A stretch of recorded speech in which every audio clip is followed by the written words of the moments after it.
Encargado de las enfermedades malignas del UT McGovern Medical School, en el 2001 fue reconocido alumno distinguido del MD Anderson Cancer Center. En el 2003 recibe la medalla presidencial de la Universidad de George Washington. Cofundador de un hospital de SIDA en los Estados Unidos, es reconocido mundialmente por su trabajo en la neoplasia malignas asociada al VIH y el tratamiento de tumores. Sigue trabajando incansablemente por esa vacuna contra el SIDA. Esta noche me complace y es un verdadero orgullo tener entre nosotros al doctor Adán Ríos. Gracias, de verdad que le agradezco la oportunidad de estar aquí con ustedes. ¿Cómo fue la vida de ese niño, Adán Ríos? Pobre pero feliz. Porque teníamos en esa época pues áreas donde podíamos disfrutar y tuve grandes padres. Mi madre de Las Palmas de Veraguas, evangelista, Ábrego, y mi papá Adán Ríos Castillo, del barrio de Oleguita, donde estuve esta semana visitando un poco. Ellos migran a Panamá y al barrio de San Felipe. ¿Cómo hacen sus padres para inculcarle a usted el tema del sacrificio, del trabajo? Usted en el Chorrillo creció, pero también tenía que ayudar a su padre a trabajar en esa barrotería que tenía. Sí, bueno, ellos de allí de San Felipe nos mudamos al Chorrillo porque tuvieron la oportunidad de poner una pequeña tienda. Nos ayudó un especialista en marketing hebreo. Por eso la tienda se llamaba La Ilsa del Chorrillo. Y este hebreo ayudó a mi papá dándole ciertos fondos para que él pudiera abrir una pequeña tienda. Y esa tienda se convirtió en el motor, el carburador de energía para dar a la familia la educación. Ambos tenían un concepto muy claro de lo que era tener una educación. Mi papá, por ejemplo, tenía un sentido de independencia muy propio en esas épocas de la provincia chiricana. Los chiricanos en esa época, creo que todavía. Sí, eso tiene que ver con la época, yo creo que va como en el ADN. Sí, él pensaba y actuaba con un sentido de independencia, pero él estaba consciente de que para poder ser independiente tenías que tener recursos educacionales. Y mi madre había experimentado el valor de la educación en la Normal de Santiago porque ella veía lo que representaba ser un maestro. Yo aprendí el valor de tener la bandera de Panamá en momentos importantes de mi vida, no de los libros, la aprendí de mi madre. Yo recuerdo conversaciones con ella, ya de edad, que ella me decía, recuerda que si la Normal la hubieran hecho del puente para acá, refiriéndose a la capital, nadie en el interior hubiera aprendido a leer, a escribir, no te olvides de eso. Y siempre tenía el deseo de que hubieran más oportunidades para la gente del interior. Ellos sentían que el interior no tenía el calor con que se veían las cosas en la capital. Y años más tarde, muchos años más tarde, usted esas palabras las tomó por hecho e hizo algo importante y grande. Sin duda que yo creo que todo eso ha influido mucho en la forma en que yo he tratado de hacer ciertas cosas. Tiene una fundación, ha ayudado a mucha gente indígena de los Nove a tratar de superarse en todo el tema de su comunidad y también en el tema de la educación a través de la enfermería. Veíamos unas imágenes maravillosas de estudiantes de enfermería vestidas de Nove y después ya agradecidas. El objetivo principal que era que estas enfermeras se queden en el interior. Ese es realmente el objetivo, que se queden en sus comunidades. Bueno, y tal vez pocos sepan que aparte de tener unas manos bendecidas para curar y una inteligencia también muy bendecida para investigar y trabajar arduamente por la salud de la humanidad. También sus manos tienen una habilidad para el boxeo. Eventualmente mi padre dijo, no, tienes que educar, esto no va para ningún lado. Y yo con mucho dolor, sinceramente. Usted quería entrarle al boxeo también. Para mí ese era mi sueño dorado. Cuando de chiquillo yo trabajaba en la tienda con mi mamá, ella se paraba temprano, 4 de la mañana, ya a las 8 de la noche ya estaba un poco cansada, por supuesto. Y mi papá siempre me decía, tú tienes que estar al lado de la caja con tu mamá para que estés alerta al dinero, que no se lo roben. Y ella de repente se quedaba cabeceando y de repente me decía, Adancito, ¿qué hora es? Ella me decía, Adancito, digo, son las 8:30. Y me decía, pon la radio, Laguna está peleando. Y poníamos la radio. Y el chorrillo, que era sábado a las 8 de la noche, eso era bulla. Se calmaba y era un silencio. Y lo único que oíamos era la narración de las peleas de Laguna. Una puerta derecha. Y Laguna lo sacude otra vez. No es cualquier premio, es un premio importante, es un premio que tengo entendido que no hay ni 100 personas que lo tengan. Cuéntenos un poquito de por qué es importante el premio y sobre todo ese vínculo que hay entre Laguna, el recuerdo de su madre y ese día. El MD Anderson es reconocido hoy en día como probablemente el instituto más grande de cáncer que hay en el mundo y ha dado una serie de contribuciones a la oncología médica de un valor casi que inconmensurable. En el 2001 yo recibí ese premio por mis trabajos, el campo del SIDA, de las enfermedades malignas contra el SIDA y la inmunología del cáncer. Entonces quería hacer algo íntimo para mí, porque recordaba a mi madre y cómo quisiera que ella hubiera estado presente. Y yo decía, ¿qué puedo hacer que realmente me permita satisfacer ese deseo de tener una forma, aunque sea simbólica, de conectarme con ella?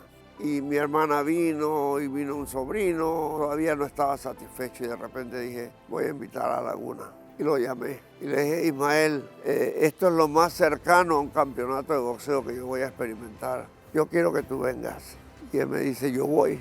Ismael vino a Houston al premio. Laguna estaba sentado cerca del podio y la anunciadora dice, y ahora el premio alumno distinguido del MD Anderson de Panamá, el doctor Adán Ríos. Yo empiezo a caminar. Cuando voy pasando por la fila donde está Laguna, de lo más profundo del alma de Ismael, yo voy pasando, él dice, vaya doctor, en ese silencio. Y la gente dice, ¿eso qué fue? ¿Qué pasó? Y mucha gente no lo entendió, pero yo sí. ¿Qué sintió en ese momento? Si me hubieran dicho, devuélvase, no le vamos a dar el diploma, ya yo tenía algo que no me podían quitar.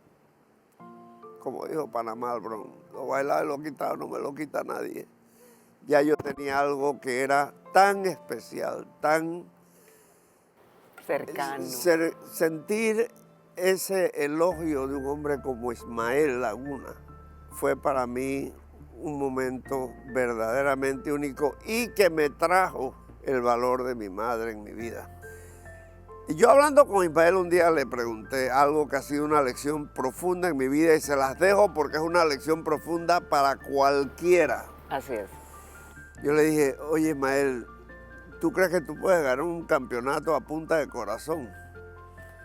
Me dice, no. Los dos son hombres, los dos tienen los mismos deseos, los dos quieren ganar. Gana el que está mejor preparado. Y eso ha sido una lección. Cuando la sigo, las cosas siempre me salen bien. Vámonos a un suceso. Usted ya termina sus estudios en la Universidad de Panamá. Usted, aparte, por su buena oratoria, le dice, sea usted el presidente de la Asociación de Estudiantes de la universidad. Y eso le costó estar en una lista negra. Cuéntenos un poco de eso. Cuando ocurre la transición de un gobierno en la época del 68 y se da el golpe de Boris Martínez, muchos de nosotros quedamos en listas negras que eventualmente se manifestaron. Y yo había pasado los exámenes para ir a los Estados Unidos, no porque pensaba ir a los Estados Unidos, sino porque para no perder cara con mis otros colegas que sí iban a ir, y yo voy al Seguro Social a buscar ese trabajo, que quería ser interno de la Caja del Seguro Social. El director sale y me dice, doctor, mi secretaria cometió un error. Si yo hubiera sabido que era usted, yo le hubiera dicho el primer día que no viniera. Usted está en una lista, no le vamos a dar trabajo, ni me diga qué hizo, porque yo no lo puedo ayudar. Yo no estoy aquí para resolver el problema. Yo lo que le puedo decir es que, por favor, él fue muy cortés, pero muy firme. Sí. Yo entendí perfectamente no lo que rueguen, me no dijo. lloren, no pregunten porque no hay plaza. No hay plaza, no venga más. Llegando en el lobby me encuentro con un amigo del Chorrillo que trabajaba de flebotomista en la zona del canal.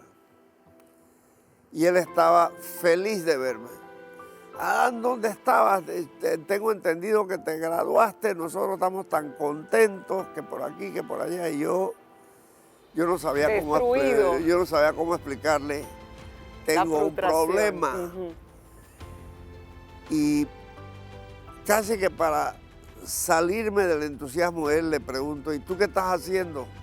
Me dice, yo soy flebotomista en la zona, yo le saco sangre a los gringos que le van a hacer exámenes y esto y lo otro. Él me dice, pero tú no eres médico. Y yo, sí. Dice, mira, un americano se cansó con la calor y la cosa y se fue y dejó todo, hasta el perro dejó, nada más se llevó la mujer. Ahí está todo y los jefes ahora están haciendo turnos y están desesperados buscando un médico. ¿Por qué tú no te vas para allá? Y de allí yo me fui caminando al Gorga. Llego y la secretaria, que era panameña, pero en esas épocas había diferencias marcadas entre nosotros mismos. Yo vi cómo me recibió, ella me dice, ¿usted qué quiere aquí? Digo, yo soy médico. Y me dice, ¿usted es médico? Digo, sí, yo soy médico. Y empezamos a discutir. Y en eso llega el jefe de medicina interna, hombre rubio, de ojos azules, vestido de militar, con sus barras. Y él le dice a ella en inglés, what happened with this guy? Y ella dice, he said he's a doctor. Él dice que es médico. Y él me mira y me dice, are you a doctor? Y dije, yes. Me dice, pasa. Y me dice, ¿tú qué quieres? Digo, ¿tú eres médico? Digo, sí, yo soy médico. Y dice, ¿dónde están tus papeles? Aquí están mis papeles. Y los agarra. Y yo pensé que todos los papeles en español los iba a tirar a la basura. Porque él los hacía así, ta. Y de repente vio el examen y dice, ¿tú pasaste este examen? Yo, sí, yo lo pasé. Y me hace la pregunta del millón. Me dice, ¿cuándo tú puedes empezar? Yo le dije, ya. Me dice, ok. Entonces sacó una hoja y me dice, te voy a hacer una sola pregunta. ¿Tú alguna vez has sido miembro del Partido Comunista? Digo, no. Dice, ok, esa la lleno yo para que no te equivoques. Y la llenó. Dice, llena el resto. Y llamó a la secretaria y le dice, asegúrate que para las 5 de la tarde él esté listo para empezar a trabajar mañana. Y mi vida cambió. Tiene una historia muy especial que tiene que ver, que tiene visos de política, de traición, de futuro, y estamos hablando de esa llegada del Shah de Irán a Panamá y su participación en el cuidado. Bueno, ese es un episodio muy interesante porque cuando yo regreso a Panamá, la gente del Gorgas estaban tan contentos de que yo había ido al Anderson, que había hasta cierto punto triunfado, en fin, que ellos me dijeron, oye, si en Panamá las cosas no salen, regresa a la zona. Yo me acuerdo como si fuera hoy, le dije al doctor Anderson, no se preocupe, doctor, nosotros vamos a conquistar el mundo, vamos a hacer un centro de cáncer en Panamá para la región geográfica con el Anderson. Muchas gracias por la oferta, pero no es necesario. ¿Qué me iba a imaginar yo que en menos de un año y medio iba a estarle tocando la puerta de nuevo?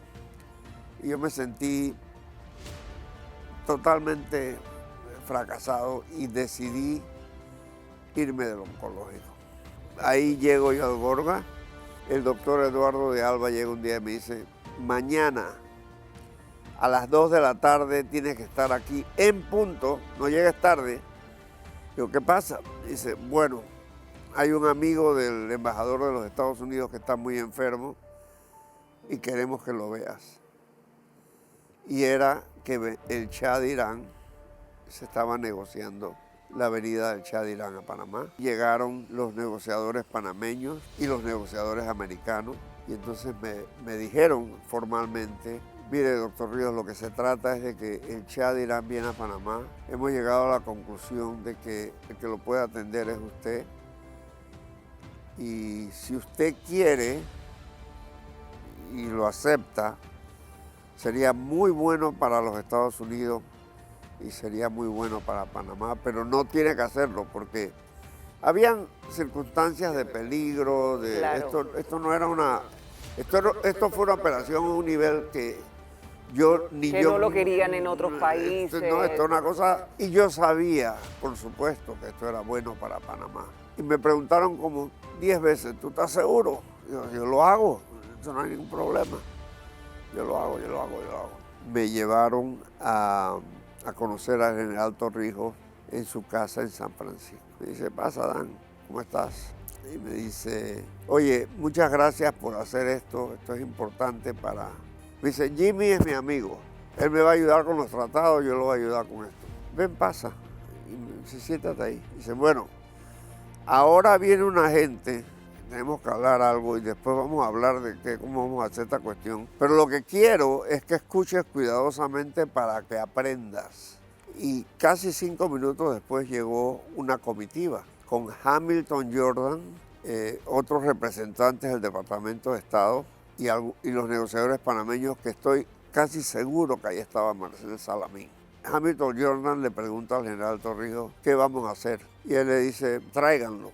Hamilton Jordan pregunta, ¿puede usar el teléfono? Él se va, regresa, se para enfrente del general y le dice, a nombre del pueblo americano y el presidente Jimmy Carter, queremos darle las gracias por este gesto que están teniendo con nosotros.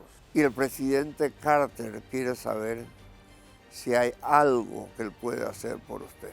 Y el general Torrijos se voltea y le dice a Chuchu Martínez, los gringos no saben lo que es tener un amigo. Ellos siempre creen que tú necesitas algo. Cuando Hamilton Jordan está casi en la puerta, el general Torrijos le dice, hey Ham, tú me haces un favor.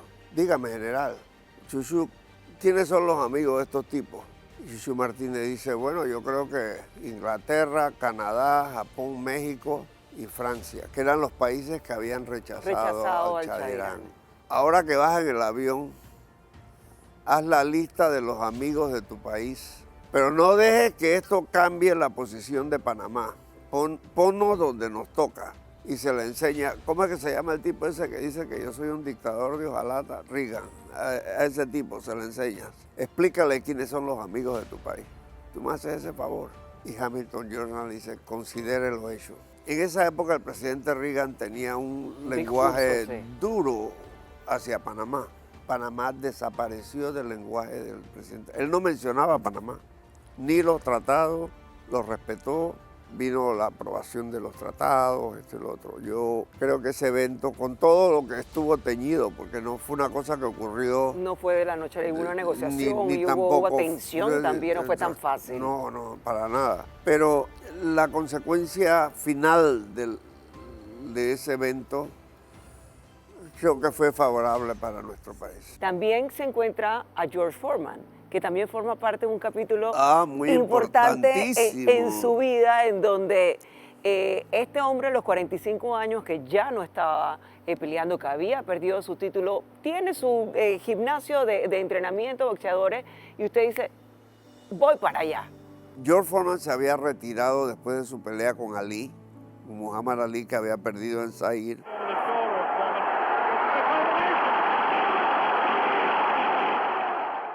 Y tenía casi 10 años de ser preacher, reverendo, autodenominado evangelista, en su iglesia, su congregación, y eso era lo que él hacía. Tenía una dieta poco controlada, o sea que estaba pasadito, bien grande. Llega él ahí al mediodía Y bueno, por supuesto lo vimos, George Foreman, nos tomamos fotos, esto y lo otro. Y él me dice a mí, ¿y usted de dónde es? Digo, yo soy de Panamá. Dice, tengo un gran amigo en Panamá, Roberto Durán. De repente, él me dice a mí me gustaba saltar soga como saltaban los panameños. Pero yo soy grande, entonces las rodillas. En el gimnasio trataba de hacer eso y me caía y la gente se reía. Y en esa época, me dicen, en esa época, si tú te reías de mí, tú tenías un problema. Un gran problema. Y yo, wow. Y entonces él me pregunta, me dice, ¿tú sabes saltar así? Y yo le digo, sí, ok. Entonces coge una soga y me dice, salta. Su expresión cambió. El hombre estaba hablando en serio y yo le digo, ¿usted quiere que yo salte aquí ahora? Y me dice textualmente, me dice, tú me dijiste que tú sabías saltar. Bueno, salté. Y entonces él me dice, tú puedes venir aquí cuando te dé la gana. I think we're connected with that word fight. He came to the gym to freshen up his fighting style, and I was there to see him do it. And as a matter of fact, I wouldn't have gone back into boxing. Told Dr. Rios I was thinking about making a comeback. He said, well, hold on, let me see first. He had me taking so many tests, breathing tests, hard tests. I think if I overcome these tests, I can be champion of the world. Y en el asalto número 12, Holyfield estaba ganando por puntos, pero se estaba cayendo. Y él amarra a George Foreman. Y lo amarra, y lo amarra, y lo amarra. Y George le decía, Evander, let go. Y él le decía, I'm sorry, George, I can't, you'll knock me out. Y ¡ting! Sonó la campana.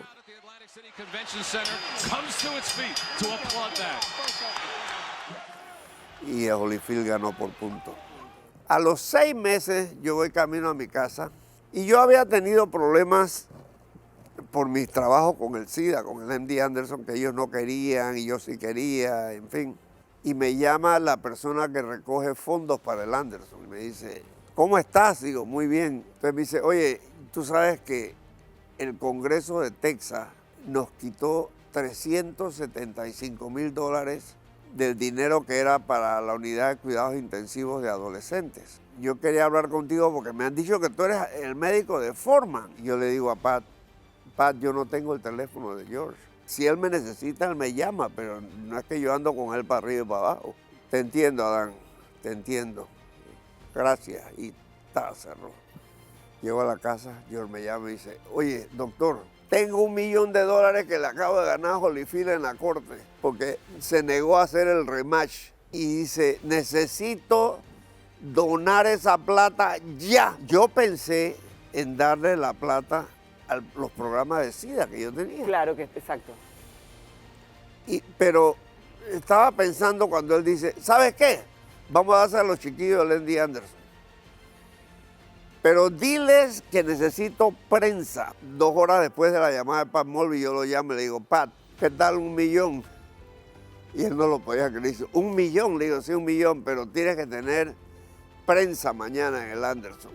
Fuimos al día siguiente al MD Anderson y estaba todo el hospital esperándonos con las cámaras de televisión. Y si usted va al MD Anderson, en el 3er piso dice George Foreman Unit for Adolescents. El doctor Ríos me dijo que ustedes necesitaban algo de dinero. Aquí está, ¿ustedes lo quieren o no? Y el presidente del Anderson dice, por supuesto.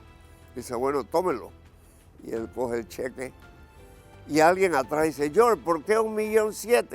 Y George, como es George, dice, las estrellas dan números redondos.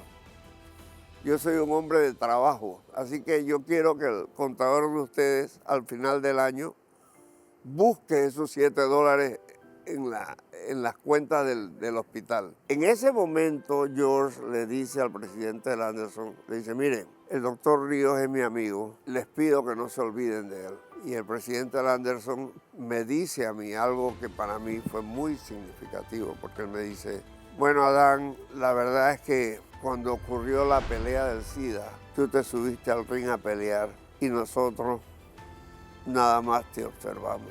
No te puedo decir más nada, no sé qué más te puedo decir. Now, I guess if you say he's the greatest doctor in the world, it would be an understatement. The man is one of the greatest motivators of people to make them feel better, think they feel better, and get them out get them back on their feet. And sometimes, how do you repay those things? You do it publicly by letting them know, hey, Doc, I love you. Hello, Panama. This is George Foreman. I love you so much. Because of Dr. Rios, I've learned to embrace you and feel your heartbeat. And I'm always there for you as Panama has been there for me by way of Dr. Dan Rios. Hay una parte importante de su vida, estuvo presente en ese campeonato, vivió ese campeonato de George Foreman, tenía la bandera de Panamá y en ese punto importante de su vida profesional también es un hecho que ocurrió antes, pero en donde usted llevó esa humanidad a su límite cuando le toca investigar y trabajar, precisamente cuando aparece el virus del VIH. Yo tuve una experiencia en Panamá muy interesante, porque en Panamá, diagonal a la Pedro Barrio, había un restaurante de homosexuales, se llamaba La Flor Santeña. José del Carmen, que era el jefe del restaurante, un día me dice, oye, Adán, te vi ayer salir de la cantina. Ayer me tomé una cerveza. Él me dice, yo no sé si tú sabes, pero yo le pago a tu papá 3 días antes de que se vence el mes. Y le pago 3 días antes porque yo sé para qué él usa ese dinero, para la educación de ustedes. Y me dio mucha pena verte salir de la cantina. Y hay gente que dice que tú estás loco, otros dicen que es un sueño, que tú vas a ser médico, que eso no va para ningún lado. Yo preferiría que si tú te quieres tomar una cerveza, por lo menos tómala donde nosotros no te veamos, porque nos duele mucho, porque realmente me da mucha pena con tus padres. Eso lo marcó usted. Fue un encuentro conmigo mismo. Años después, cuando yo recibí la condecoración Vasco Núñez de Balboa por mis trabajos en VIH, yo fui al Chorrillo y me encontré con José del Carmen. Y él me vio y se alegró tanto. Yo estaba con mi esposa y él me dice, Adán, ya vi los periódicos, no tienes idea lo orgulloso que me siento. Y yo le dije a él, le digo, José del Carmen, yo no tengo una foto contigo, tomémonos una foto. Y nos paramos al lado del restaurante y nos tomaron la foto. Y yo tengo esa foto con él. A la semana entraron unos muchachos de Barraza y trataron de robar y lo mataron. Hubo una reacción en los medios sociales muy intensa acerca de la equidad de los derechos. Yo no escribo en periódico, la verdad sino porque me daba paz decir lo que tenía que decir en ese momento. Y yo en Houston, para mí, tratar los pacientes con SIDA no constituía ningún esfuerzo en particular, porque ya yo había aprendido, no por los libros, sino por la experiencia, que todos somos hijos de Dios. Dr. Rios was one of the first doctors in Houston, also in the United States, begin to treat the HIV patients. Y en Estados Unidos, por, yo diría, 10, 15 años, trabajé arduamente en el desarrollo de los tratamientos clínicos del VIH. Hicimos campañas filantrópicas importantes, recibimos el reconocimiento justo por nuestros trabajos. He totally dedicated himself to the care of AIDS patients during the day at a time when there were very few resources and very few people willing to take on that responsibility. Not only was he active in the AIDS research, active in AIDS treatment, he was also educating people, having conferences, making an impact upon those of us who weren't as familiar with the care of these very sick patients. And one of the goals of Dr. Rios was to develop an effective vaccine for HIV, which still remain elusive. And so Dr. Rios is continuing his quest for effective vaccine for HIV until this day. Y no pierdo la esperanza de que en su momento, porque las cosas con esto del COVID han cambiado y la evaluación de por qué no tenemos una vacuna contra el VIH está ocurriendo en estos momentos en los Estados Unidos. was his approach is like a very clever discovery that can inactivate the HIV virus the way that he developed. So I believe it's pretty innovative and then contribute to the field. And while things take time, things continue to move. And it's my hope that this will eventually get to the finish line because it makes sense historically, medically, scientifically. And the most impressive thing about it is Dr. Rios. He's a fighter. He never gives up. He keeps moving forward. And so I continue to root for him. ¿Y su trabajo en qué etapa está? Nosotros ya tenemos las pruebas de conceptos desarrolladas y es cuestión de poder iniciar los trabajos clínicos. We just went through the process from, in vitro inactivation, and then later on we found that the founder transmitting virus would be the one that we can do the inactivation there. So after that, we did the inactivation, and we also did the vaccine study in the rabbit. So we collected the serum, plasma, and then we checked the antibodies, and this is another process. And then the next step will be the monkey study. So then we need to pursue for more funding for this kind of research. Pero eso va a requerir cambio en el paradigma que hoy en día la discusión sobre el origen del COVID está trayendo a la mesa al tapete. ¿Por qué estudió oncología? Yo estudié oncología por una razón muy curiosa. Cuando yo estaba en la escuela de medicina, tuve una relación muy difícil con mi profesor de anatomía. Años después, cuando yo estaba terminando mi residencia en el Gorgas, yo estaba en la fila de la caja cuando de repente me tocan la espalda y me volteo y era mi profesor de anatomía. Y la verdad que cuando uno tiene ese tipo de relación, de encuentros, perduran a través de los años. Y usted se encuentra con esa persona y siente la misma revolución interna y la aprensión. Yo me volteo y lo veo y digo, wow. Y él hablaba con un acento italiano muy fuerte. Me dice, Mario, ¿cómo está? Digo, bien, gracias doctor, ¿cómo andamos? Me dice, ¿qué hace ahora? Digo, estoy en el Gorgas, soy residente de medicina de tercer año. ¿Más qué va a hacer? Digo, no sé, estoy pensando. Entonces me dice, no seas cardiólogo. Hay muchos cardiólogos, todo el mundo quiere ser cardiólogo. Digo, bueno, ok, gracias.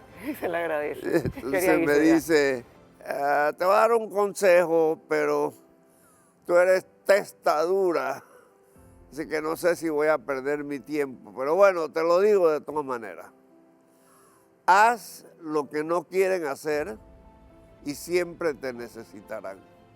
Hoy en día es diferente. Hoy en día hay mucha gente que está haciendo oncología en Panamá y excelente oncología, pero en esa época había pocos, si acaso uno o dos, y no había nadie entrenado en los Estados Unidos. Entonces me lancé a ser oncólogo. I've seen him take care of numerous patients and using compassionate, creative treatment protocols save lives, improve the quality of lives, impact patients and families' lives permanently.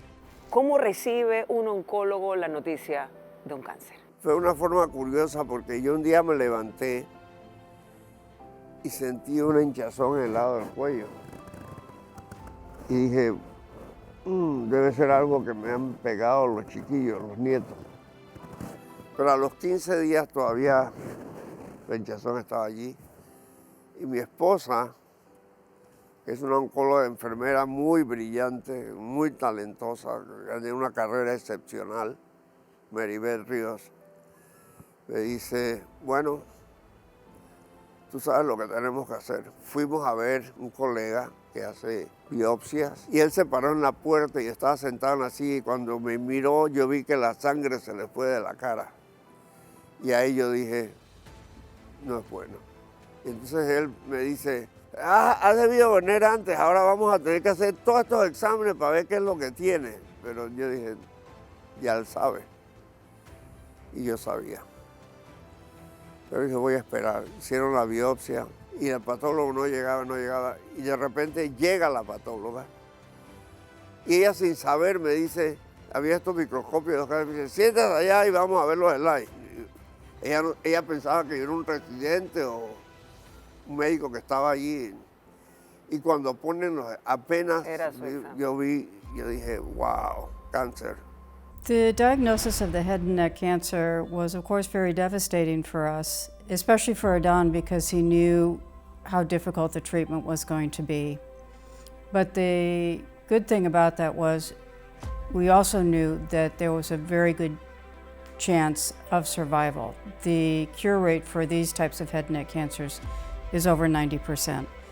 Miedo no tuve, pero sí tuve una sensación de que todos tenemos un final y como que empecé a sentir el peso del tiempo. Y entonces le pedí a Dios por mí, por mi familia, le pedí que no quería terminar mi carrera, retirarme por enfermedad. Dije, quiero volver, déjame volver. El tratamiento no fue fácil. Me dio una oportunidad de ver un lado de mi esposa que no conocía, porque ella es experta en ensayos clínicos y había dejado la enfermería práctica muchos años atrás. Y ella vuelve y me cuidó como uno cuida a alguien que uno quiere. So we knew we just had to get through the treatment and that he would most likely be okay. And since I'm a nurse, I knew I could take better care of him than anyone else, and so that's what I did. Para mí fue muy especial sentir la expresión del amor en otra forma y me recordó mucho los sentimientos de mi madre, porque las madres lo protegen a uno. O sea que el amor implica protección. More recently, he spearheaded the creation of a new leukemia program at the oncology division of University of Texas Montgomery Medical School. And what's remarkable about this new initiative was the program was started after Dr. Rios himself recovered from the disease. En ese momento de fragilidad, de dolor, nace también un poema que usted escribe pensando en esta tierra, en su tierra, bueno, Panamá. Yo empecé a sentirme mal, empecé a perder peso. Sé que es difícil creerlo ahora, pero estaba casi que caquéctico. Tenía que usar un tubo para alimentarme. ¿Cuánto duró el tratamiento? Casi 2 meses. Claro, empecé a sentir que a lo mejor me iba a morir. Y me entró un terror de morir lejos de Panamá. Y no sabía cómo resolver ese dilema tan profundo. Hablé con Mary Beth y le dije, ¿sabes qué, Mary? Si las cosas no salen, yo quiero que me cremen y la mitad de las cenizas las lleven a Panamá. Y ella me dice, ¿qué hago con la otra mitad? Digo, llévasela al abogado a ver cuánto te da. Pero estaba yo realmente agonizando. Por eso es que el poema dice, seré parte de tus mariposas, de tu música. Y así fue que resolví esa. Eventualmente me encontré con Omar Olfano, que es como un hermano para mí. Omar leyó el poema y me dijo que él me hablaba en 2 semanas. Ese poema me dio mucha nostalgia, me llegó muy fuerte. Yo le dije, hey, le voy a hacer una canción a ese poema.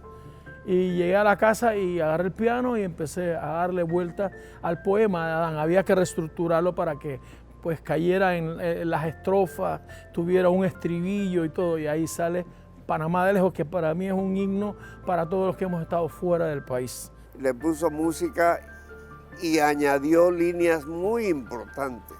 Y eso dio paso a esa síntesis que hoy en día se conoce como Panamá de lejos. Yo le había intitulado al poema Querer de lejos y él me dijo, no, es Panamá de lejos.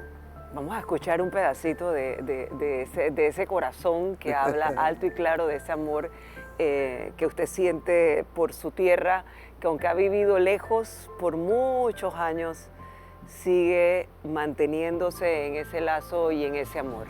De aquellas calles cuando era un niño, mientras tanto el momento se llegue, seguiré pintando amaneceres, queriéndote más y más. Panamá de lejos.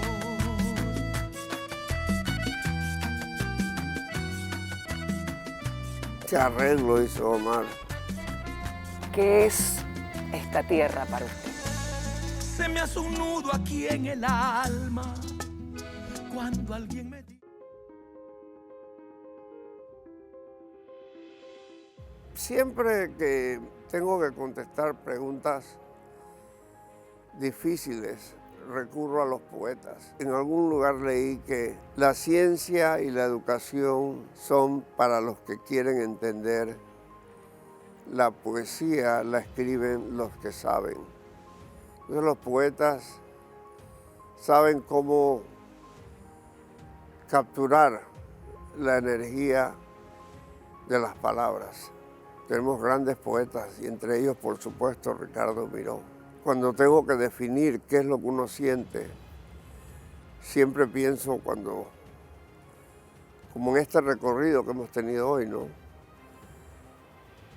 La patria son los senderos retorcidos que el pie desde la infancia sin tregua recorrió.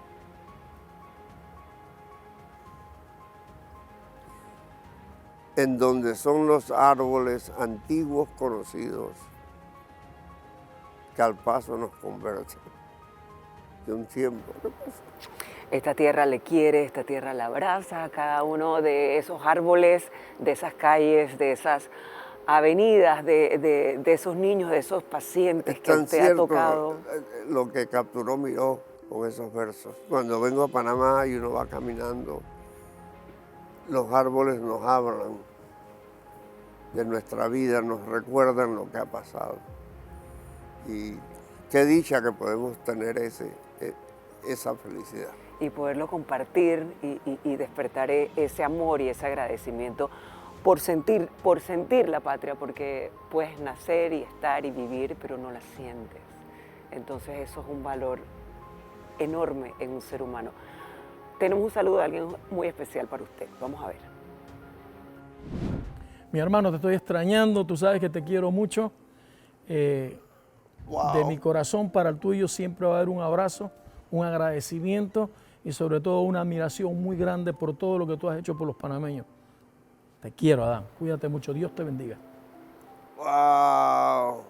Y yo creo que ese saludo del gran maestro Omar Alfano resume también el amor, el agradecimiento de todas y cada una de esas personas que a usted les ha tocado la vida en una conversación, en una ayuda, en una mirada, en un testimonio o en una prueba, en una situación difícil. Así que de parte de todos esos panameños y también esas otras personas que no necesariamente sean de esta patria, gracias por su humildad, gracias por su entrega, gracias por su enseñanza y gracias por también demostrarnos abiertamente, desnudar su alma y demostrar que ese gran doctor, ese gran investigador, Adán Ríos, también ha sido un hombre que ha reconocido sus debilidades y que de ellas se ha levantado. Gracias, muchas gracias. Gracias por acompañarnos esta noche. Gracias a ustedes por acompañarnos. Será hasta la próxima, en otra oportunidad aquí en Nacido para Triunfar. Buenas noches, doctor. Gracias. Wow.